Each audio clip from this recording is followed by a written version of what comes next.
What up, thou brethren? How are we all doing? It is Wednesday, the 14th of May, 2025, which means we are, by roughly my calculations, 46.2% of the way through 2025. As always, I am joined by some esteemed, excelente, genius co-selectors and the lovely studio audience at home. I'm Pommyinoz, and as always, I've got to be joined by extras. And because we are nearly halfway through the season, we are fully fit and ready to go. Joining me is first, as always, a man who missed last week because evidently cold and flu tablets don't exist in his part of Melbourne. Like Dog, how are you doing?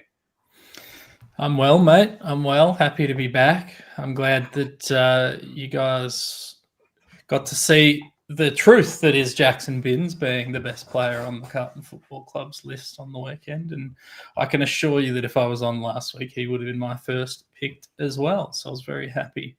And well done, Ian. I was in the comments basically ragging on you, and you made some changes, which was nice.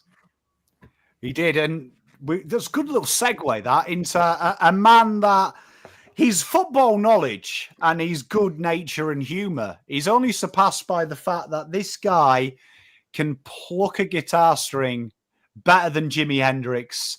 My friend, your friend, Navy Blue Corner's own Ian Brownie. How are you, mate? Mate, very good. And I wouldn't go that far in the musical front, but I'll take it. Thank you, Pommy. No, very happy to be here. Very happy to be back after a win. And yeah, it looks like our list at the moment, half of them have died in the last week or two. Even in the last couple of hours, potentially TDK is out. So, I mean, everything's going on, and that's why we're here to try and fix it for everyone else. Yeah, rumours are TDK, for those joining at home, has had a larynx injury. And the last time there was a big out in an event in Sydney for a larynx injury, Angela White had to miss SexCon. There you are. For those who don't know her, don't Google it, especially while your family are around. And joining me, who missed last week because he went to go and see some lyrical musical geniuses, but not only is this man a financial entrepreneur, not only is this man an expert in cars, not only is this man a financial genius who can sort out your bad credit rating, he's also a bit of a lyrical and musical genius himself. Mr. Nick Horsburgh, Horizon Finance. How are you?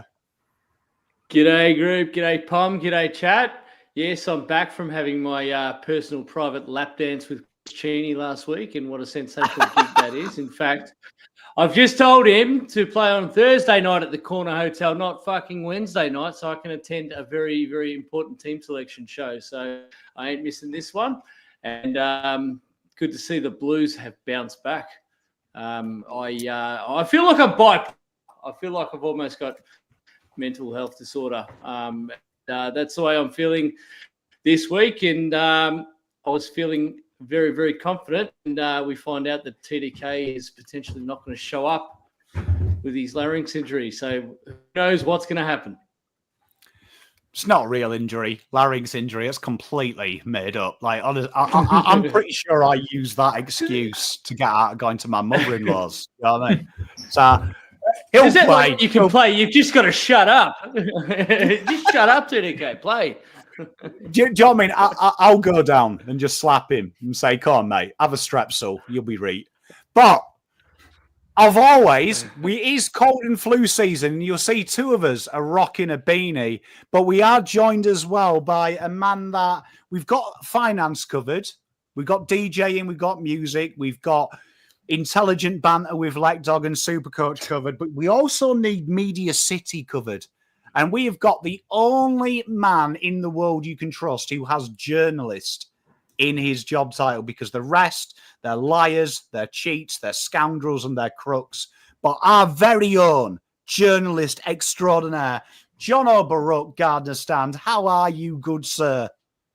Evening, Pom. Evening, gents. Evening, chat. It's certainly getting colder in Melbourne town, but it always feels a little bit warmer when you're coming off a win, especially against that mob. My something about beating St Kilda is just really, it really warms the cockles of me and the rest of my family. I don't know about you guys about that, but yeah, things are going well. It's been a good week. It's always fun to prance into your new colleague who's a St Kilda supporter who comes from the same part of the world as you, Pom, is from England and somehow is unfortunately picked St Kilda as his AFL team to follow, which is I had to question his life choices about that.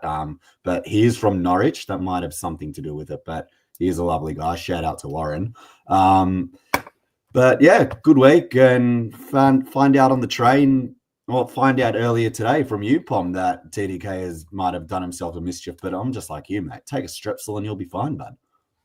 Mate, indeed. John out burgling houses. He has got the burglar look on him. Hey, do you know what I mean? Yeah, I couldn't hurt a fly, mate. You're okay. If I rock up on your door, I'm saying let's have a cup of coffee or a whiskey. I'm not coming to take anything. Do you know what I mean? And we've had Norwich mentioned, Norfolk. Shout out Norfolk, beautiful part of the world. But we are here to pick a team, and even with injuries, we still work out a way. Now, we are playing a team with potentially a larger injury crisis than us in Mr. Sydney, who literally seem to have more people dropping than Angela White, ironically. And Mr. Team Nick, we start off with first cab off the rank. Tell us about the sexy team, Mr. Nick. It's a very, very sexy team, especially if they win, they'll be even sexier. But Doherty coming in off the back of a brilliant resurrection in the reserves. We need some strength with Mr. Cowan going down this week. So I think, and I'm hoping that Doherty will slot in and bolster that back line nicely. McGovern went off to hospital in an ambulance in what appears to be nothing. So let's hope that's true and he's fit and he's well. So Haynes just playing sensational football. J Sauce has turned into Steve Sauce in my eyes. He runs the same, even the way he looks back while he's running that waddle. It looks very, very familiar. He's doing a sensational job down back and freeing up Wiedering, which is what we've wanted Wiedering to do for a while. So it's good to see that happening. McGovern, Wiedering and Sard across that half back line. Across the centre, Walsh, Cripps and Ollie Hollins. Half forward, we've got my mate Young in sensational form. I just love watching him up forward. He's playing that third tall option and presenting, and who would have thought a reliable shot on goal when he's having a shot. So I'm loving what I'm seeing from Lewis. He's really stepping up. Charlie Curnow hitting form. Good to see Charlie hitting form and 3 goals in his last few games. Elijah Hollins keeps getting stronger and stronger as he gets his fitness and he's getting his eye in now. So Elijah retains his spot. Need a lift from Durden. He's been a little bit off, but we've seen enough to know that he's our man up in the forward pocket. Mackay at full forward and Motlop followers. Looks like we're going to have maybe TDK out. So if that happens, Pito's the obvious and probably only choice to come in should that happen. Hewitt in sensational form and Chera all following. The double up on Hewitt on the bench, I'm not sure, but on the bench we've got Binns, Lord, White, Camporelli, and I would like to see Billy Wilson make his debut and come in as a sub this week. Billy's been playing some good footy in the reserves and going from strength to strength, and I think this week against a depleted and out of form Sydney, that it would be a good opportunity to give the young fella a go. So let's do it. That is my team for the week. Mate, I love it. The esteemed colleagues of this panel, Lekdog, any questions for the young man? Yeah, look, I'm a little surprised, Nick, with the Doherty inclusion. I thought of all the people on this panel, I'd have some solidarity for you when we get to my team around Doherty. I just don't know. Like, he's clearly too good for VFL, but he's like, Yeah, that's the thing. he's gone back and was good, and then came back and was shit. So, like, is 1 week enough? I guess is my question. My other thoughts were: do you play Boyd, or do you play Carroll? And I think Boyd has been okay. I don't think he hasn't shown that he's too good for the reserves. And you hit the nail on the head. I think Doherty, he had a week where he's like, nah. And then he had last week he was, really back to his old self. So maybe he's got the hunger. Maybe he's got the drive. And without Cowan there, you need someone to come in and play strong.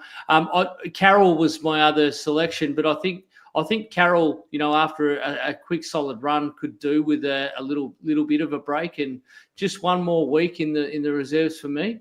So Doherty was more of an experimental choice this week on the back of what he did last week. Fair. Good answer. Ian, any questions for young Nick? Yeah, look, I like the team. I like the changes. Probably the one question would be, you've brought in Ben Camporelli. Where do you see his kind of role being with Cooper Lord in there as well, probably getting some midfield minutes? Where do you see Ben playing? I kind of see Ben probably playing a little bit of a more of a wing role, maybe, with Blake Acres out. Walsh obviously rotates through the ball. They all kind of rotate through the midfield and on the wings to sort of rest. And I see him playing that role. Look, if Doherty's not looking good, not looking fast, not looking fit, he might be good to push across half back and run up and help us create some play, run through the middle, run through the gut. Sydney's one of those games that you don't want to get caught out on the wing. You want to direct all your football through through the middle, rather. So to have an inside mid player, an extra hand around the ball, creating those plays, I thought this was an excellent opportunity for him to make his debut, as opposed to Lucas Camporelli, who is more of that traditional wing. Sydney's not the right ground dimensions to play that that wide wing role. So hence Ben in this week. Love it. He's good at this. Jono, any questions?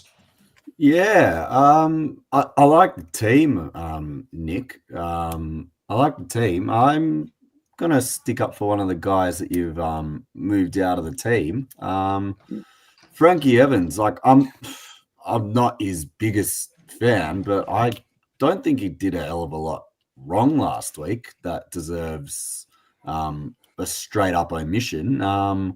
What did you see from him that you didn't like? And on the flip side, preach. Nothing that I didn't like. One thing about me is you don't know this, but I am colorblind, and I think at the moment I'm Evans blind and Fantasia blind. Like, they're in the side, but I can't fucking see him on the ground. That is fair. That is What fair. sort of colorblind are you? Are you actually colorblind, Nick? I am, mate. Yeah, I'm red-green colorblind, so it doesn't affect me too much in life. But you turn it down and put it on colored lights and from far away, and I have a lot of trouble. And occasionally I'll put on a fucking purple tie, thinking that it's a blue tie, and I get weird looks from the wrong crowd. So rocket through a red light at 50 k's. It's good. That is going to be the excuse when and if that has happened, for sure. Don't pick on my disability, officer. I love it. Now, question for you, and I've seen you've already answered it. Billy Wilson is the sub. If you check chat, Matt, but I will ask you, if TDK is out and Pitternet comes in, would that change your selection, knowing that Pitternet's a bit more obviously one-paced than Mr. Thomas de Koning? Change my selection in terms of would you be looking to bring in more quick players, or would you be happy with that team if I replace Pitternet with TDK with Pitternet? Would that change your mindset with the team, or would you be happy with that as it is? Potentially you've got some fast-paced players in there. Camperelli, Binns, Lord. What else have we got? What am I missing? Our team is pretty thin on the list at the moment for ready-made AFL players. When you are watching the reserves, but you might be playing a bit more time in the midfields for some of the younger players to bolster. Cripps getting it out, getting the hard ball get out, and getting it out to a Binns, getting out to a Lord, getting out to a Camperelli. Let's try him. I think Walsh is sort of stacking up and getting faster and faster each week. We are looking less slow. You might sort of play a more outside role with maybe Hewitt outside, and some of those younger brigades supporting Cripps should that sort of happen. I think that list that I've put in front of us is flexible and versatile. You've got Ollie Hollands, you've got Motlop, who he looks dangerously quick until he's got the ball and gets caught. But he's super fast as well, usually. The things I would do, lads, to have, if TDK is out, to have Lewis Young and Hudson O'Keefe. I know they'd get dominated by Grundy, but to have them go up against him, mate, I'd sell my soul to see that, I think. All in on Hudson O'Keefe. Just one, I guess, counterpoint on Wilson. And I do want to see the kid play AFL. I want to see him make it, like all the guys on our list. I do want to see him make it. And Pom's probably a good person to chat to this as well. I watched the VFL last Saturday night, and that's probably the best VFL game that Billy Wilson has played. It's sort of been coming for a couple of weeks, but that's probably the first game where he's really put it all together, and when he's like stood up and been noticed as a player that all of a sudden could be a viable option for Carlton moving forward. My thing is, if we want to bang on and talk about selection integrity, do you reward him with one game and say, okay, here you go, you're in, or do you want him to do that a few times in a row in the VFL? And particularly a few weeks ago on this show, Pom, you lamented that our VFL team moves between guys like Heath Ramshaw and other Will Hayes and other VFL listed blokes, whereas they've given Billy Wilson in the last couple of weeks, it would seem, the keys to that VFL midfield. You've done it 1 week, go do it again and bash the door down. If you're asking me, I think that's fair. I can see why Billy Wilson would be selected in the terms of he's had a stellar 2 weeks. My reservation with Billy Wilson is they're the only 2 weeks of a 2-year career that I would constitute as VFL standard. So I would like to see him do it for 4, 5, 6, 7 weeks before I brought him in. But I will counter this. I will start asking questions about Saad's position. If Saad keeps up the same level of form by round 16 and Wilson keeps his form in that same time period. Yep, that's fair. Don't disagree. Do you know what I mean? That's where I am. But here we are. Pom usually kills players.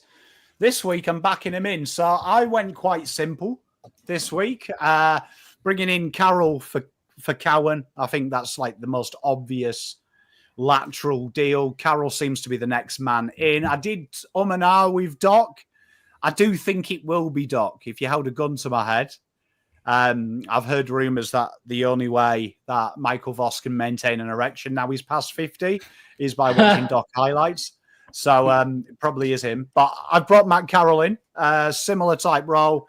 I really like him. And then I brought Boyd in as the rotation. Now, you'll notice here, I've got Ollie Hollands starting at the halfback. But in game, I want to see Ollie Hollands play like he did last week, where he returned to the Vic Metro type style, where he was literally behind Binns the entire time, which helps Binns not have to two-way run, means Binns can just go and have fun.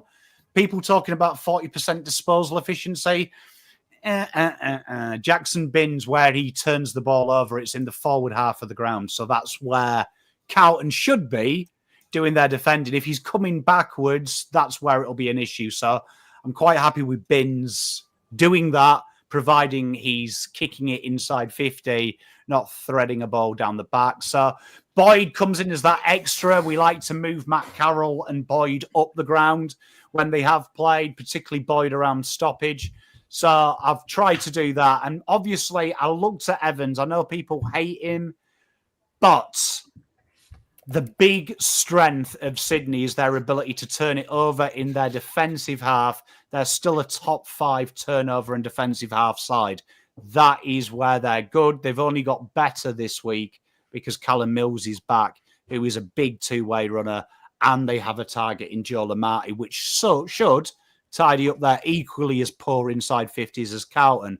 Both of us rank bottom 3 for scores generated. So I tried to keep it simple, stupid. I figured this is a big game. We've got to win this, in my opinion. This is a game I had as a red cross at the start of the year, and they owe me 3 green ticks on them red crosses. They've got 1. I need a second one. This is it. Fairly simple, nothing exciting. And if TDK's hard dead, I'll bring Peternet in. So I'll field questions. Lekdog, you fire your first question on. Look, I'm not going to lie. I totally blacked out because I was looking at some stats. If Gov doesn't pull up, what are you doing? If Gov doesn't pull up, I suppose I'm going to have to bring Doherty in. The way I see it, and this is my counter argument to back Nick in with bringing Sam Doherty in. If he's in for 1 week, so if it's a selection, Sam Doherty's coming in for Blake Acres, I'm happy for it to be Sam Doherty because I want him to be first out. If we're bringing in Ben Camporelli, Lucas Camporelli, and then literally we're taking them out of the development game to play, and no matter if they're good or bad, we're dropping them the next week, that's going to hinder development. So if it is McGovern out, Doc's in, playing as a winger, and my sub, you're going to hate this chat, is Boyd to answer Cracker and Matt Gondolfa's question. He's going to be the extra in there to try and give Carroll a little bit of threat. And if we're too tall, which last week we got away from it, being too tall, if we're too tall, obviously we've got Boyd in there, but I do understand why you'd want to have height against Sydney in their forward line. So hopefully that answers everyone's questions in chat and Lekdog. The O'Keefe love in chat is strong. I'm supportive. Keep it up, Lou. Ian, any questions for me, my good man? Mate, I am trying, and I'm struggling to find any questions. I feel like you've answered everything that I want. So yeah, I might have to pass on this one, Pommy. You're too good. The downside of doing this as a gig, Pommy. Hey, mate, I could sell it. But to answer Matt's question, yes, I didn't touch on that in my thing. I'm willing to see the 3-headed snake one more time. Lewis Young, full forward, never leaves the goal square. Let Kerno and Mackay work up the flanks. You'll notice Kerno is half forward flank. Want them to do that nice run they were doing up the ground, which then allows you to really test the zone system of Sydney, which is susceptible if you get Blakey and co-defending. So hopefully that will work. I want to see it one more week at the very least. Jono, any questions, my friend? It's more a matchup question for you, Pom, with a guy in regards to a guy that's torn us a new one a few times. With you've spoken about Sydney's potential ins in Amadi and Amadi and Callum Mills, who will be underdone, but he is going to play on limited game time. I'm hearing he got through training tonight. With Isaac Heaney, so the natural way of thinking is just send Hewitt to him, but I reckon there's a chance that Heaney spends a bit more time forward just to give them a target and for them to move away from this Aaron Francis, Joel Hamling, schmozzle that they've ran with for the last couple of weeks. Yeah. So who takes Isaac Heaney when he goes forward naturally? Well, that's why I've brought Matt Carroll in. So I've brought Matt Carroll in because recently, the last 2 weeks, Carlton have deployed Sard around defensive stoppage in the forward half, and we've conceded 5 goals from that source because Sard loses him a little bit like I used to lose Zane in Kmart. Had no idea where he went. Always in the underwear section. God bless him. So I brought Matt Carroll because defensively, I think he is the strongest small in there, and he's quite robust. And I want him to have first crack at them people around stoppage. When he comes in, though, Isaac Heaney, my issue with Isaac Heaney is he goes missing very quickly, and I find that when you're intercepting well, Heaney's defense isn't that crash hot. So this is where I'm trying to free Haynes up as much as possible and saying, right, give him a problem, make them move. Because we know James Jordan's probably going to do a run with roll with Walsh or Cripps, whoever's on the outside at centre bounce. We know James Rowbottom's going to go toe-to-toe with Hewitt to stop that ball extraction. So really, it's to stifle him of clean ball, which teams have done quite easy without tagging Heaney. They've just taken the piss out of their centre bounce and stoppage. Yeah, interesting. Because I fully anticipate him to... He'll start at the centre bounce and then he'll drift forward all game. I tend to agree. I agree. I agree. So for me, give him something to do. That's my issue with Heaney, why I don't have him in the top 20 talents, because I don't think he does anything other than kick goals. Across their last 8 games against us, the only active player who sort of kicks multiple goals against us is Isaac Heaney. So he is the danger up forward for them. But then they're probably going to struggle in the midfield as well. They're a bit beaten, the old Sydney Swans at the moment. Yeah. Will Nick, Hayward also doesn't mind playing Carlton. I was looking that up this week. Weren't we going to offer him $900,000 a year at one point? We were. We should have done. Where did that money go? Shame he didn't want to leave. Penfolds. Nick, any questions for me, sir? Love your masterpiece up forward. I think what you say about Mackay and Curnow just pushing up the ground, giving us targets is a genius move. Young's been showing great things. I'm not sold on Evans. I'm not sold on what you say about it. Hopefully, I'll look out for him. I'll wear my colour vision glasses and look for the number 44 and try and be a little bit attentive. I agree. I think the concerns with Evans are valid, as I think the concerns with Motlop are valid. But my reluctancy to swap them round is we have no small forwards. And I just can't bring myself to do what Carlton do all the time and bring in a winger, a midfielder, a halfback, and then say, can you play forward, please? So for me, Evans, to link your question mark with Blue Baggers in chat, we have, last week was the first week we haven't put a negating role on Mr. Blakey. So what I want from Evans this week, he's quite a robust size. Just when that ball hits the deck, be there. We saw Fogarty do a masterstroke a couple of weeks ago before he got injured on Stewart, which always seems to work on Stewart. I feel like that's the option here with Evans. Give him a negating role, be a pain in the arse, get in his field of view. Because one thing I don't rate about Blakey is he's got the defense of France 1940 with Hitler on his door. So without getting banned from YouTube, my message to Evans, he's De Gaulle, you're Hitler. Evans, heavens above.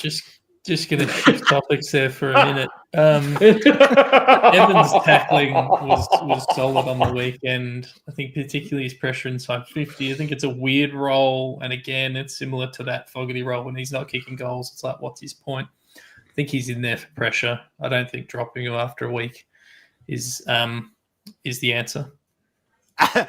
Oh dear. I'll just say Motlop as well. I know he was quiet on the weekend, but we don't win that game without his efforts in the last sort of 2 or 3 minutes in that game. Yep. So he 100%. Just for that, you keep him in the team. I'm glad Peter enjoyed it. Hey, tell you what, there you are, throwback to Pom's education there. But that is the team, complete with a World War II reference. But moving swiftly on, Jono, 3 changes. Talk us through it, my good friend. 3 changes. So it does come with caveats. So McGovern, I've put as an out at the moment. I'm waiting to hear if he's gotten through training today. Quite simply, if there's any doubt on him, don't play him.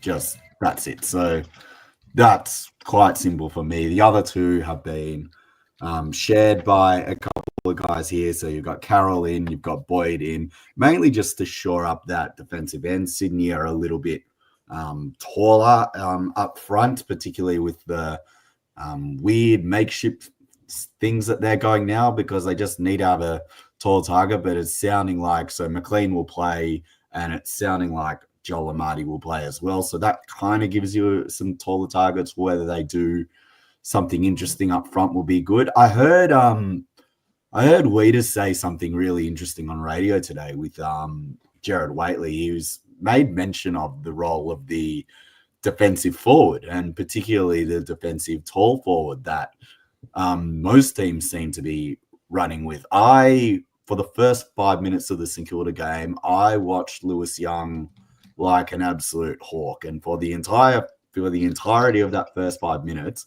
he was trying to get to Cal Wilkie, and Wilkie was constantly on the move, trying to get to Curnow, and I honestly reckon that's what frazzled Wilkie in the early going, and that's what made Charlie absolutely dominate him and stamp himself on the contest. So if Lewis is going to stay in the team, which I clearly have him in, and I think he will, I think his job becomes almost like you're playing this defensive role. You're going to be the guy to play on the opposition's most dangerous key defender. So in this, most dangerous or biggest key defender. So in this instance, it is Tom McCartan. Dane Rampy is washed.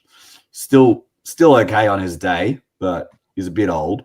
So I'd be more than happy for Charlie to go wrestle with him and play a little bit with him and run him out that way.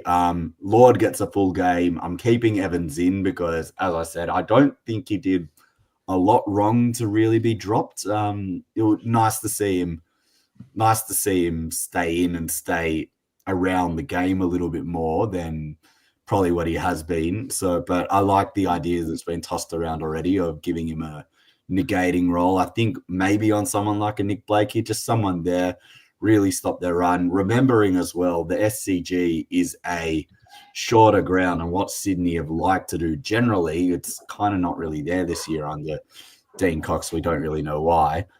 It's kind of a bit like they like going into out quite a bit and zigzagging, but as I said, it's really weird that they haven't been able to get that going a little bit this year. You'll notice the last man on the bench, Pom, it's your boy Lucas. So this for me was a philosophical decision. Do you go back for, and this is purely for someone to come in and play on the wing, do you go back to your tried and tested in Sam Doherty after he stuffed the stat sheet in the VFL, played well? It looks like his best position for this phase of Doc's career is behind the ball. Do you then make a philosophical decision and say, we are going back to what we know, or we're going to give Lucas the development game and chance to come in and stamp yourself? And he's already had a taste of it, so he already knows what the requirements are to play at AFL level. And if you say to Lucas that you're going to be the sub, Black Dog, you know how much I love the sub role. If you say to him, you're going to be the sub, and I think the biggest thing with how to beat Sydney at the moment is just run, and particularly if they're bringing in guys like Callum Mills, Taylor Adams, Joel Amati, who are going to be underdone and have played not football. And again, Sydney are chasing their season. They're 3-6. They have a big game on a Friday night at their home. This is must win territory for them, probably more so than us, as much as we do need to win this game. But for them, it's like it's terminal if they lose this game. So for us, are we going back to what we know for someone who has done the job before but hasn't looked like he's been able to do the job in recent times and has come back up to the level? Or are you looking to the next generation? And I will put my hand up. I was impressed by Jackson Binns' game on the weekend, as much as I was holding out him not coming into the team. But he came in and he did his job well. He kept on running. He kept his width, which is something that you want the winger to do. So in a way, you can kind of trust Binns and Ollie on one wing, and then you put Walsh and Will White out on the other wing to really keep those wings going. And then you bring Lucas on halfway through the third quarter and say, mate, just run and present and keep the ball going forward inside 50, because that's probably how we're going to win the game. I'd run with a tag on Warner, as I said about 80. I'd expect him to drift forward. I just checked the weather before. It's going to be a wet game as well. There's expected a lot of rain in the morning, but not so much around game time. So I don't know how much that comes into the thinking, but that's kind of where I'm at. Just the three changes for me. Boyd comes in to replace a kicker off the halfback, because SCG, smaller grounds, the more precise you can be with your ball movement, the less you overpossess the ball, particularly at the SCG, and it's quicker to get to goal.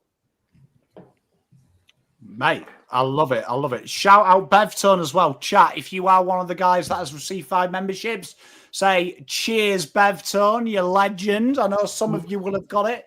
We've got a lurker bomb. One of the people who got it was Scoops from Kick It to Scoops. I've been stalking. So shout out to you, Scoops.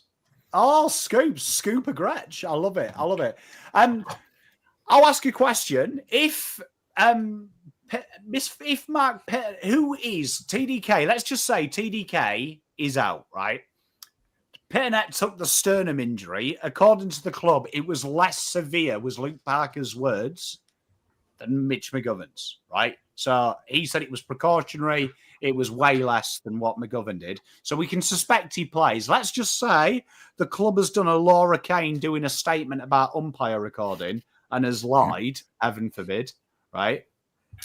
What's the plan? So say no Pitternet, no TDK. What's the plan?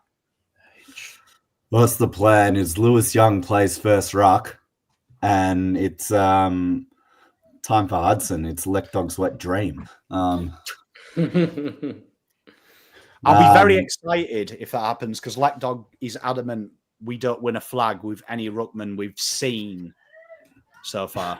He's the next premiership ruckman. Look, I've seen enough in the last 5 weeks watching the VFL that Hudson O'Keefe will finish his time at Carlton with at least 1 or 2 games to his name. They might even come this year. You never know. I think he's showing signs. He's not there yet, and it's probably no bigger welcome to the AFL than coming up against Brody Grundy. Against this version of Brody Grundy, it might be a fair fight. So I'd like to think that, look, we've seen games, Pom, where Lewis Young's been number 1 ruck and Jack Silvani's been number 2 ruck. So it can be done. I'm not totally against that idea again, even though I wouldn't be messing with Jack Silvani at the moment, but that's kind of a way forward and to get out of it. Good answer. Mr. Leckdog, any questions? No. Jono's a very thorough man, and I feel very informed. It's what you've potentially swayed some of my own opinions in my team, but we'll get to that when we get to that. Yeah, I've got boring in your old age, Leckdog. Mr. Ian, any questions? Yeah, just look, when you see my team, you might know that I do quite like what you've managed to do with these 3 changes. But my question is about Lucas and about that sub role. You spoke about it really well, but as far as bringing on a winger, do you think that that's enough impact as a position, particularly in this kind of game? Or is there another position that you would have ideally looked to have brought in with Lucas? Probably not, considering I'm rewarding Cooper Lord with a full game, even though I've almost been playing full minutes in the last few times he's started as sub. If you want a funny Cooper Lord stat, ladies and gentlemen, Cooper Lord has played 10 games, has started as the sub in 5 of them, and has been subbed out in another. So it gives you a bit of an indication of just what they're conditioning Cooper Lord for a role, or it's just more like this is this is what we think he can get through. And at the moment is exploiting that with flying colours. I would like to see Lord come in for a full game, and that's your extra set of bounce minutes, Brownie. That's your extra hard body around the midfield. And when you're bringing on someone who's a sub, and Matthew Lloyd actually highlighted this really well on Classified the other night when he was giving praise to Lordy about his effort to start the play and then finish the play, kicking that goal that ended up sealing the game. You want someone who isn't just a dour, hard-nosed, grunty midfielder. You want someone who can come on and impact the game. So I've gone Lucas, or traditionally an outside-ish or player to be the sub, to just come on and just be that fresh legs, be a runner, be someone who can present. And again, especially this week with Sydney bringing in 3 or 4 guys who haven't played football in 5-6 weeks, 10 weeks, who are going to be underdone. They'll be blowing up deluxe by the end of the game and will be on managed minutes. Exploit that as best as you can. Great answer. It was confirmed to me, actually, 2 days ago. It only took the statisticians I asked who were privy to that information. But Cooper Lord is the AFL leader in minutes played from the sub bench in AFL history. There you go. There you go. I mean, we should call him the footlong, because there's quite a lot of subs in his time, isn't there? I think if you want an example, as far away from Subway as possible, to be honest with you. just to bring it back to football instead of fast food. If you want an example of someone on our list who really found their way into the team, starting as the sub, look at Matthew Cottrell. His season in 2022. The roles that he played as the then medical sub, but was being subbed on halfway through games, because that was the year where we just kept on getting injuries again and just kept and was having an impact. Into 2023 was elevated into a full season and found his place in the team nicely. So it has shown that it can work in actually developing a player, and particularly Lord's still a young man. He's still 19 or 20, still in the infancy of his football career. Hasn't even been at the club for a full 12 months. So you can understand why they're going a bit conservative with him and making him that sub role. And at the moment is executing it to a T. He is. Nick, any questions for young John? No, he's a well-researched man, Jono. I respect his opinion and respect what he says and look forward to his analysis week in, week out. So I missed out on who you thought the sub was, but you went over that, Lucas Camporelli, and I think it's a good side selection. Mate, I'm with you. Mr. Ian, he's gone from no change to lots of change. Ian. Yes, exact same side as you've just seen. So some very similar rationale will be coming your way on this one. Look, I much like Jono, just don't think McGovern will get up for this one. It was anytime some bloke has to go to hospital during the game, you're starting to think maybe he might not be good to play next week. And knowing Gov's injury history with everything else, I just don't trust his healing properties to be 100% this weekend. And I don't mind it, because as much as he's been playing some good footy over the last few weeks, I like the guys I'm bringing in. And I think Matt Carroll, pretty stiff to be dropped when he was. His form hadn't dipped enough for me at that stage.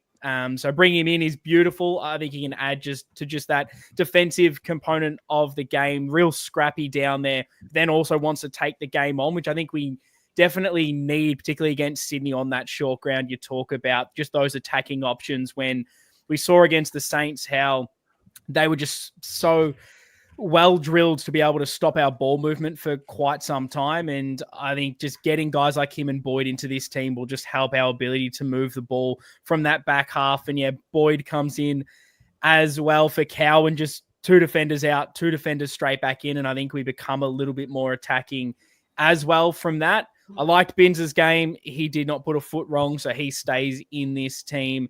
Akers comes out. I might have even dropped him anyway, to be honest, and gone with what I have. But yeah, the role here pretty much becomes Lord gets that full game. He earned it. Again, he comes on and makes an impact, tackles beautifully, gets a goal. There's not too much else you need to say about Cooper Lord. He deserves a full game there. And Lucas becomes the sub. It was really a tough decision in the fact that there are not a lot of players to choose from left to bring into this squad. And I thought with Lucas over some of the others, it was less, I think, what he can do himself, but more what bringing him in does to other players. And I've done this a few weeks throughout this season in bringing a guy like Lucas on could potentially allow Walsh to play a bit more of a free role, particularly in that second half when he does come on as the sub, where Walsh can go into the guts if you need him to, or be more of a floating high half forward where maybe the opposition won't exactly line him up and get that proper matchup for him around the stoppage. You can run that C shape, get more of that ball out the front and impact us that way. And yeah, like the others, I've kept Lewis Young in the team. We didn't get to see a lot of the matchup and what that was going to look like. So I'm kind of just interested to see what will happen. Every time he's thrown in, he seems to be playing the role perfectly, and you can't ask for anything more on form. Like, you're not dropping Lewis Young. It's more probably on matchups. But this week we know, Blakey's the one that kills us every single time. And we don't seem to ever have the right matchup or any kind of plan that works. I feel like Lewis Young's the perfect role here. Make him accountable. Just put a big lad on him and say, you can't be running off. You can't be free jumping at the footy because Lewis Young's in the way. And he's been kicking goals when he's been doing it. If you find there's an issue in the back half as well, like, is it too small with a Carroll and a Boyd? Bang, Lewis Young goes down back and you've got that other option. So I think it helps for a bit of team balance. And then Frank the Tank, I get why a lot would say to drop him, but for me, he comes in as that fog role, and that is to bring pressure, bring those tackles. Got those 5 tackles. He was 4th for Carlton, tying with Jesse Motlop. I think it was only Cooper Lord, maybe Hewitt and Cripps that were above him. So I don't think he did anything wrong playing that role. I wouldn't be dropping him. There's no other kind of small forwards or high half forwards to be playing it. So right now, if he's in there to apply that pressure, he did it. That's a tick for me. So he stays in. And yeah, that's kind of what I've gone with for this team. Feel free to throw any questions at me. I've got one, right? I was watching, shout out to Cat King, who comes on, and the channel is a Geelong man, and he sent me to go and watch Geelong's development manager talk about how they develop players. Now, one of the 3 things I took out of it, and I put it in chat, but one of them was they try and get as close to 1,000 minutes in every junior player before they're even selected for the AFL. So that's based on the rule 1,000 hours to perfect something. They know they don't have that long minutes.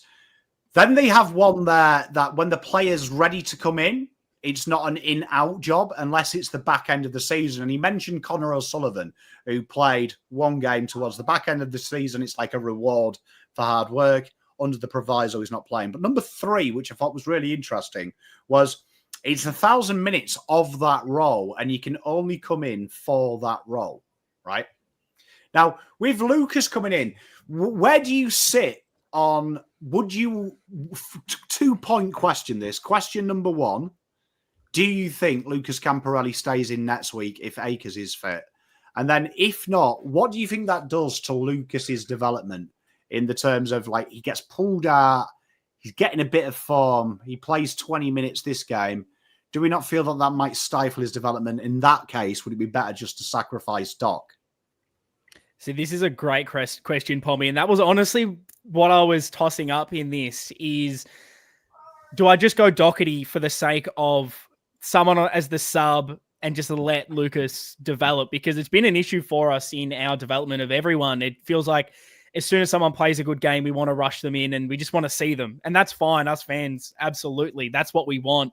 But is that what's best for these kind of players? And that's almost to a degree why I've kept Evans in, because playing 1 week and throwing him out, like, what continuity is he getting? Are we expecting him to be able to actually perform at the level. If he's in 1 week, out, in, has a bad performance and he's out, I think you need to give these guys time. Like, I know it's not the greatest analogy for it, but listening to a guy like Nick Graham years ago on a podcast, he was saying that his development was horrific because he'd be the sub, he'd play 1 week, he'd be dropped, he'd play 1 week, he'd be dropped. And trying to get that adjustment from the VFL to the AFL is hard enough at times when you've played so much at a different level. And so I think that that's something that is important, clearly. And as far as for Akers, I probably wouldn't be bringing Akers back into this team straight away anyway. I think that sub role depends who's available. I need a double check on the actual injury list, but if there are other players, that high half forward role or something else, that's probably where I'd be looking at it as that sub over a Lucas. So it is probably harsh. I think where I'm probably looking for it is we're struggling with guys who are fit, and I just want a glimpse of Lucas. I like the idea of bringing someone on that wing role, bringing on some fresh legs, an actual runner to allow others to maybe benefit from his role a little bit more. There is scope, though, in this, I guess, less pressure role coming on as the sub to perform, and then you get to stay in the team. That's kind of where I'm at with Lucas at the moment. Maybe that's harsh. Maybe that isn't what we need to do for his development, but I think I'd rather see the future of a Lucas at a glimpse than what we're going to get from Doherty. And then you just, I don't know, his spot on the list is really weird. It's you're in for a game because we need help, but you're not performing. And then you're getting 60 touches in the twos that isn't helping anybody. So I think, weirdly finishing my point, I've babbled on for 20 minutes, but I like Doc developing the rest of the players being the leader in the twos more than him getting thrown in here. I think we get the best out of his development and everyone else's development in the twos by having Doc there rather than having him play. Love it. Like Dog, any questions for young Ian? No, I think the logic is pretty sound with these selections. I think we've all got pretty well, until you see my team, I think we've all got pretty similar ideas of what we're doing this week. I think it's going to be a relatively simple in and out, I think, in the end. Thought I had a penny for every time I'd said that sentence. Jono? Not really questions, just more of a statement, I guess, just to follow on from what Ian was saying. And you talk about development, you talk about selection, everything's different. It's a weird example to pick from, but say when you're picking a 11 for a test match in cricket, you're picking the 11 to get the job done every week. So say, for instance, with Australia and Sam Constas at the moment, everyone wants him to play every single game, and if they're not going to pick him for the World Test Championship final, it's going to be bad for his development because it's not getting the continuity, and it's an opportunity to play in England. And like, okay, he's 19. You can expose him to different conditions. You're not going back to England for another few years. You're thinking of it as like you're picking each team and each 11, you're picking each team to do a job for that particular week.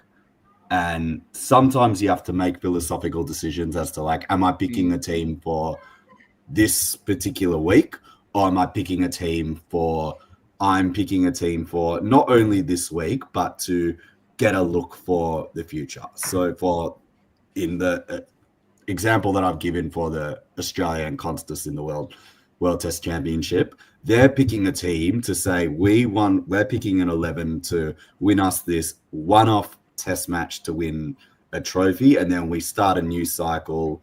We can develop Sam as we go along. Whereas for Carlton, this one, round 10 of the 2025 season, when you're 4-5 and you got a run of games to come that you should be favored in, and you're playing at a ground where it's like, okay, we historically haven't gone very well up here. Sydney always find something. They're playing for their season. What do? Do we go back to the tried and tested, or do we make a further down payment on a player that we think is going to give something to this footy club in years to come, even if it is in a limited role off the bench as a sub? but you give him a role which is a defined role, and it's just bring your strengths, keep presenting. Don't just run around the back and get junk footy. Yeah, and I think it's in an ideal world, he's developing in the twos. We're not relying on him, and we're not sort of throwing him in for 1 week, throwing him out. But Chincotta, Fogarty, Williams, Cottrell, Fantasia, Jagger Smith, all aren't available who would be 100% straight in this team, or at least ahead of him in the pecking order. We've got a lot of injuries, so at least it shows a bit of faith that I trust him more than maybe the others. Yeah, Good play. Let's get on. Mr. Nick, any questions for young Ian? No, I'm on board with the Camporelli comment about the sub. Like one of the things I noticed when he was playing, sort of, in the early days of the season, is I didn't think he quite had the tank to play the full 4 quarters of football, and that is a reason why you bring a young kid in and perhaps give them a taste, like we've done with Binsey and like we've done with Lord. Maybe it is a Camporelli time, whether that's Ben or Lucas. Let's see and find out. Elect Dog wants to see them both, so let's talk about that. Campo season. I do. So I guess the couple of things for this lineup. Actually, before I get to that, Evans is in my team because the club wants, just addressing the comments, the club wants a pressure forward who tackles. They've tried Fogarty in that spot. Historically, they've had, Cottrell and stuff play forward in that role. None of them are available, so Evans is the man. He stays in, and he was half decent in that tackling role. Yes, he doesn't get enough of the ball, and no, he hasn't hit the scoreboard, but he's in to do the shit role. For me, I've thrown Young back to fullback in this side to free up Wiedering in sort of a more intercept role on the smaller ground. Basically, with Gov out of my side, I want Wiedering to be freed up even more. Chera starts at half-back. He obviously doesn't play there for most of the game, but he needs to start on field in the 22. So that rotation will be held with Boyd and probably at times Ollie Hollins. Chera spent a fair chunk of last week behind the ball when we had players go down, and he can do it, but it's not my number one role for him this week, but he will start there. Binns holds his spot. Holland's starting wing. Camporelli comes in to be that third rotation through the wing when Ollie Hollins does go back into defence at times. I want Camporelli in this team for a few weeks if I can, and I love Blake Acres, but I just think give him the rest, give him a couple of weeks off with the shoulder. His foot's barely attached to his body, at least if you look at the way he kicks at the moment. So bring Campo in, give him some exposure. He'll keep his width opposite Binns. I love it. Forward line's pretty straightforward. It's the forwards. And then I've kept Lord in the team, obviously. He starts. I don't know if he plays the full game, but he starts as that mid/forward rotation that he's been playing. And then Ben Camporelli is going to come in as the sub and play the exact same role, probably subbing out Lord unless we get an injury. And that's the team. Gov, Cow, and Acres come out with injury. Interesting. So the Camporellis, you brought them in. You mentioned just then briefly, play a few games. If you had this team, are you saying to them, look, you've got till round 12? Yeah, I would. When's our bye? Is it round 12? Yeah, round 12. Yeah. I'd say you got until the bye. As long as you're playing your role. But Lucas particularly, Ben, I'm happy for him to come in as sub and give it a red-hot crack. I'd rather him in as sub to Doherty just for impact. I think he can play forward of the ball. I don't know if necessarily he's going to stay in the team long-term for me, but I think Lucas is. And I want Lucas and Hollins to be my main wingers over the next 2-3 weeks and really keep their width. And then it's probably a discussion between, if you're keeping Binns in or bringing Acres back in. But honestly, my preference would be to have a wing rotation of Binns, Hollins, and Camporelli. Love it. Ian, any questions for the legend that is like?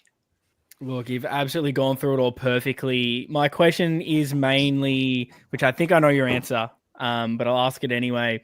If De Koning and Pitto aren't fit, are you just solo rucking Young and Mackay, or is your man Hudson O'Keefe coming in? Look, I'd love Hudson O'Keefe to come in. It's a pretty tough. If he comes in, he has to play as a forward that spends 20% of time in the ruck or just takes the forward half rucks. So Brodie Grundy's awesome. Like he's really, really good. We'll struggle either way. So I'll say yes that I bring in Hudson, but it's Young doing the rucking in that instance. Boyd goes back into defence. Maybe we have to tweak it. Maybe it's not Ben Camperelli comes in. Maybe it's one of the defenders instead. But I'm assuming TDK plays. But if he doesn't, it's Lewis Young in the ruck, and then fuck it, my boy Hudson can come in for 20%. Guaranteed flag if that happens. Jono, any questions for young Lek?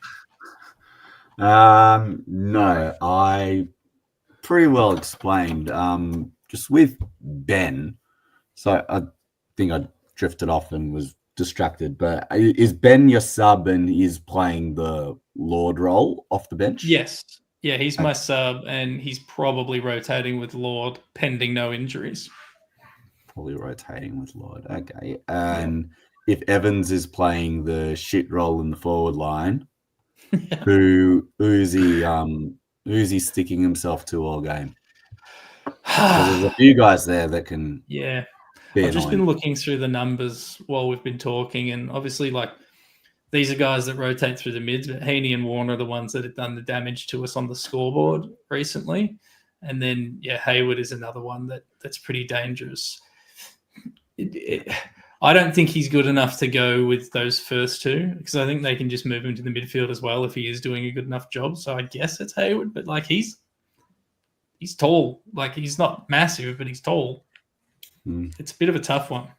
It's a bit stocky, yeah. Didn't Evans play in the prelims report? My question was going to be, what do you think is the strategy for Chad Warner? Because Chad Warner has cut us up, particularly in that last game at the SCG. It was one of my most unfavourite games to watch last year, and he tore us apart. You just mentioned that Evans probably isn't that man to take him. What's your answer? What's our answer to him this week? Yeah, I don't know. You guys can tell me, did we deploy anyone sort of really defensively in the midfield last week, or did we just rely on turnovers in their front half, our defensive half? He rolled, from memory, Akers back to halfback, interchanging with Chera, and that allowed Binns and Hollands to play higher up the ground. And Lord did the two-way running that Chera leaves that hole in, hence that wonder goal that he did. So we've been last 3 weeks, instead of moving a halfback behind the ball, we're deploying either a half forward or a winger. And Elijah slots into that wing role, coming off half forward. So he's playing a +1 more traditionally, as opposed to that weird backstop role he plays with Sard. So I mean, I don't know if we deploy like a straight up tag. I think if you had to pick someone to be next to him, it's George. I think he's the one that can do it. But I'd rather be causing turnovers in their front half, our back half. They're going to struggle to kick a score. We just need to be able to kick a couple more, I think. Yeah. I wonder how far away Chincotta is, because for me that would be him if he was fit and ready. It's a shame we don't have him ready for this game. No, he should play this week, but he'll play VFL, won't he? Yeah. He should be making his return through the VFL this week, which we will be live and exclusive for this week. We are doing Pommyinoz watch. Oh yeah, Pommyinoz watch. Sini is the best friend of this channel. We've got to give him a bit of love. But no, I agree with you. I think in an ideal world, Pommyinoz would have had 3 or 4 VFL games, and I think that's the role. In my opinion, I think he's an upgrade on Fogarty. It's going to be a key decision for this week, I think, in the strategy for who does stop that man who absolutely tore us apart last time. So. I just want to respond to Anthony, in the chat saying, can we delist Evans and get an extra pick in the mid-season draft? I think you're taking the piss. No, we can't. But also, you're not going to find someone better than Evans in the mid-season draft. Not if you want someone who's going to play this year. It's just not going to happen. All speculative they are. But here we are. We're now picking the team. I can't wait for this. Blackdog, Backman. Backman. Poor. Let's just go with J Sauce. Are you playing him fullback or centre halfback? I mean, I'd play him fullback. I'd actually play him in one of the back. I'd put his name on one of the back pockets, but I don't care. Just chuck him anywhere. Did you just do really well? Just not actually answering my question? Pom, I don't just put his name down. Put it down, mate. He called it out. He just put him in. Mate, are you going to put your hand up for fucking Adam Brandt's job at Greens, saying a lot but no substance? Oh, I don't have a giant toothbrush. Oh dear, Branty. Shout out you, mate. Ian, who are you saving backline? Nick Haynes, thank you. Tell you what, career best form is old Haynes, dog. You laughed at me when I saved him early in the year. Mate, he was shit earlier in the year, and for the 3 years leading up to that. We should spell his name like this, look, just to make it better, look. That's how good he's going. Jono, who are you saving? I'm going to save Jordan Boyd and bring him back in. Nice. Tell you what, the forgotten man. The forgotten man. I know it's VFL, but he had some good kicks through the middle of the ground. I'll say that in the VFL game. Mate, he can split a log, that fella. Mr. Nick, who are we saving? Wheatering. It's got to be the general. We are. I hate it when it just automatically decides the colour. Oh dear, this is tough. You know what? I'll give the chat something to do. So, chat, we need a backman from you. You've got a half-back spot left. So it's either Ben Camporelli, Binns, Carroll, Chera, Cripps, Kerno, Doherty, Durden, Elijah, Evans, Hewitt, Lucas Camporelli, Lord, McGovern, Mackay, Motlop, Ollie Hollands, TDK / Pitt, Walsh, White, Wilson, Young. Yeah, I know who chat's going to pick. Mm. And I hope we back him in, to be honest with you. Carroll. Oh, Carroll, I was but a fool. I actually think Gav's right, by the way. I know we're not going to pick. I don't think we're going to end up picking Gav. I do think Gav will play. He's got, I can't remember the name of it. He's got that disease where you feel pain really badly, but he's not actually that hurt. What? Drinking Daniel Sturridge syndrome. Soft. You heard about he's got that disorder where you feel pain? Is that like a legit thing, or have you just created? Yeah, no, that's a legit thing. I'm confident he's undiagnosed, him and his brother, where you just like cop a slight knock, hurts like a fucking prick, but you're actually fine. Drinking cucumber tea. Ay. Oh dear. Right, midfielders and ruckman. Black. I'm starting Binns on the wing. Oh, Binzy. I was but a fool. Okay. I was so happy watching him. I will save Adam Chera, please. In Napoli, where love is king. Jono? I'm going to go the young fellow who asked for more, Ollie Hollands. Oliver. Please, sir, can I have some more wing time? Oliver. Mr. Oliver. I like Ollie. Nick? Walshy. Playing in delightful form. I'm loving to see it. You know what? I'll save TDK / Pitt. Why did I just put Walsh at full forward? Pom. Fucking do anything. Pom, you've done this before. Chat, we need a centreman. We need That a should be sentiment. TDK Here's / Langy. Hudson, by the We way. need a sentiment. So your options are Ben Camporelli, Cripps, Kerno, Doherty, Durden, Elijah, Evans, Hewitt, Lucas, Lord, McGovern, Mackay, Motlop, White, Wilson, Young. You've This is given the them first the time. That is the easiest option job to in do the history. funniest thing ever here. I was going to say this. I was going to say, chat. You've got great responsibility because this is the first time ever. Yeah, spot on. Says first time ever we have entrusted you in making sure our captain is on ground. Do we forget So it? this is an ultimate test Oh, no. because usually I say unless you think, chat, that Paddy Cripps can do a Dangerfield, you have the opportunity to do the funniest thing ever. it looks like Crip has got it though. Well done, chat. Good He point. can. We've Good left point. our All-Australian Brownlow leading midfielder out of the midfield. To be fair though, it's a tough one, isn't it? If you had to save one, Hewitt or Cripps, it's probably a 50-50, isn't it? Let's be Yeah, honest. you don't say it out loud, but you know the answer. Do you know what I mean? I'd say genuine 50-50. Okay, forwards. Lack. So who we got? Man, George Lucas. Hewitt is going to start on a half-forward flank. Jesus. Lack. We're not starting George Hewitt on the bench. I'm not having it. Fair enough. Man after your own heart. Mr. Ian. Will White, I reckon. Willie White. Angela's brother. Jono. Harry Mackay. I'm loving everything that bloke is doing at the moment. She's got a lot Playing of some- stepbrothers, Angela. Playing some very good darts is Harry at the minute. Very good darts. Mr. Nick. Loving him up forward as the third tall option. Lewis Young, please, for me.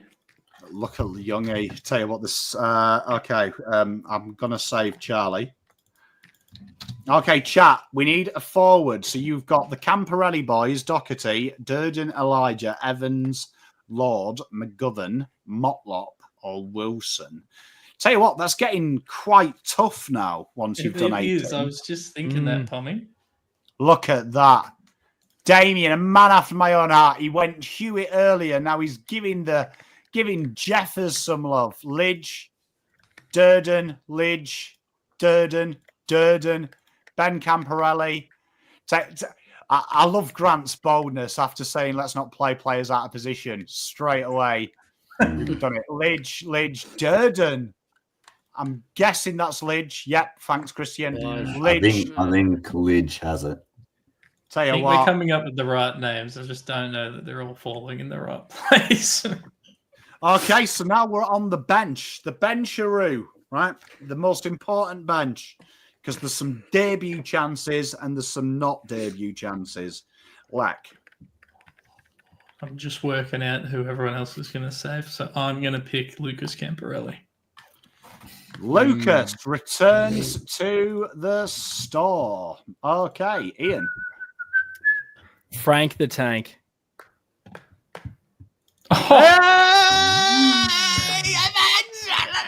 I'm so glad. You know what? I really do like Evans, like as a human being. Mr. Jono? Super Cooper for me. Cooper Lord. Super Cooper. Tell you what, congratulations, Voss, as well, working out in the last couple of weeks as a midfielder. So, Yay! well done, Michael. Who would have thunk it?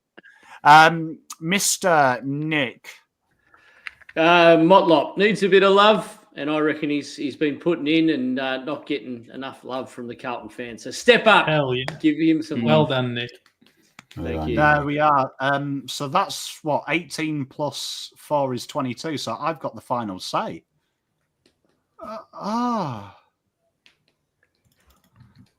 Durden. Has to be. Durden. We've done it. So chat, the players missing out this week, right, are Mitch McGovern, Akers, and Mukau. And that is... We got our team, Jono. We have our team. Well done, boys. Put Look us at in, that. coach. Look at that. Look at that. And chat agreed with me. See, look, I Who's had the the sub? pressure. We know who the sub is. It's We Lord. know who the sub is. You know what, though? I think maybe Voss should think about this tactically, because every time he has Lord as sub, some twat hurts themselves. It's true. And So are you saying we need to not have him as sub, or well, we do need to have I'm him? just saying, as a proud gypsy male, I know how curses and hexes work, and I wouldn't be surprised if Lord is the cause of this. A family member has Well, he is done taking some his name ancient in craft. vain, so Do you know what I mean? Has taken some ancient craft and been like, every time they do this to my boy, we'll punish them. I did like Maybe, that the guy on the day maybe he does. Maybe he's doing it every time you call him "Oh Lord." He's doing it as a fuck you. He's injuring one of our players. You know what? Actually, I watched the Port Adelaide game, as you do, and they actually called him Cooper Lord. there you go. There you go. They went Cooper Lord with a nice mark there on the flank. Did anyone else see the irony that on the day that they announced the new pope, that it was a guy called Lord sealing the game? Hey. Very good. Are you a journo? And someone of faith, is that enough? Well, I mean, obviously, thank you very much for joining us, everyone. Now, Dog, if they follow your Twitter, you're so busy at the minute. Dog, what are you doing? Yeah, mostly I got annoyed that Gold Coast's complaining about free agency, so I dusted off my free agency database, and there are only 7 teams that are net positive from free agency, excluding the expansion out of contract free agents, and Gold Coast is right up there, being one of the better clubs at attracting free agents. So they're just a bunch of fucking idiots. So if you want to go and follow my Twitter, I'm mostly talking about free agency at the moment. Oh, by the way, I was going to drop this before as my fun fact for Sydney Carlton. And you would have seen this if you followed me on Twitter. The Buddy Franklin compensation pick for going to Sydney became Blake Acres, who isn't playing this week, but does play for Carlton. Buddy Acres. Buddy Acres, exactly. Buddy Acres. Mr. Ian, if everyone follows the link I am about to drop in chat, what can they find on the Navy Blue corner? Yeah, great question, Pommy. They might not find an episode this week. It has been an absolute shit show on the Navy Blue corner front. It was my birthday on the weekend, so that meant we couldn't record over a busy period. And then Lockie's now, we normally record Wednesday afternoon tonight, basically, and he's been pulled into work meetings, has to go in the office. So we couldn't do a little remote recording. Seeing as it's a Friday game, there may not be an episode this week, so big apologies. But maybe that means we do 2 next week. We do the Sunday recording and maybe a Wednesday as well. So, yeah, if they follow it, they can definitely listen to last week's episode and get ready for a double next week. But, yeah, might not be a lot this week, unfortunately. Well, this channel did post some birthday love for you, but make sure you wish Ian some birthday love. Not often you miss a podcast because you're knee deep in lots of alcohol, but I admire that. But make sure you check out Navy Blue Corner. I would recommend. And Mr. Leckdog, if everyone goes to Horizon Finance, Nick, and they're like, oh, you know what? I wouldn't mind that new car. I wouldn't mind that new set of golf clubs. I wonder what my credit score is. How can they hit this link on the chat and go and see you? Easy. Just go over to my my Horizon Finance Group, either website, shoot me a message there, or jump on Instagram at Horizon Finance Group, where I don't just do stupid, funny, humorous videos. I actually do talk to a lot of people about loan situations and bits and pieces. Always happy to do a credit check free for a blue bagger. It does cost me money to do that, so it is a genuine, heartfelt thing that I'm prepared to do for this channel and Carlton supporters in general. We need love. We've had 30 years of pain, so whatever I can do to coach, mentor. If you are in the market for a new vehicle, I'm obviously heavily connected in the dealership network, so let me know what your preferred make and model is and what you're after, and I will help you get there. Big tip that the interest rates are tipped to go down by 500 basis points or 0.5% if you like next Tuesday. So if that happens and when that happens, it will bring a lot of people some relief. So good news for people out there who are doing it tough. let's hope that the market responds well and prices on everything in general start to come down. So feel free to reach out anytime. I'm always approachable. I'll always get back to you, and I'm happy to help. He's a good man, is Nick. Make sure you head on over there. Give him a follow as well, because his content is hilarious as well. And like you said, slide into his DMs, be like, hey, Nick, hey, brother, hey, mate, hey, daddy, even. You can do that as well. Anytime, mate. Yeah. That puts you straight up the top of the queue, doesn't it? 100%. I will get back to you really quickly if you call me daddy. And Jono, if everyone heads on over to the Gardner stand right now and enters their email, what wonderful stuff are you doing over at the Gardner stand? Because it is really good. Similar to Ian, not much this week. It's unfortunately been one of those weeks at work, which meant I haven't gotten around to putting the finishing touches on the St Kilda review. It was going to be okay, but unfortunately that won't go out. But we'll hopefully put something out before the Sydney game tomorrow. Just a bit of a preview. We'll be sending this one out, but again, it's very simple. You click on the link. If you're not subscribed before, you click on the link that Pommy has brilliantly put in the live chat for everyone. You submit your email address, and every time we post something, it gets sent straight to your inbox. There's plenty of content there, both free and paid. Of course, we'd love you to subscribe and join the love in the community in whichever way you can.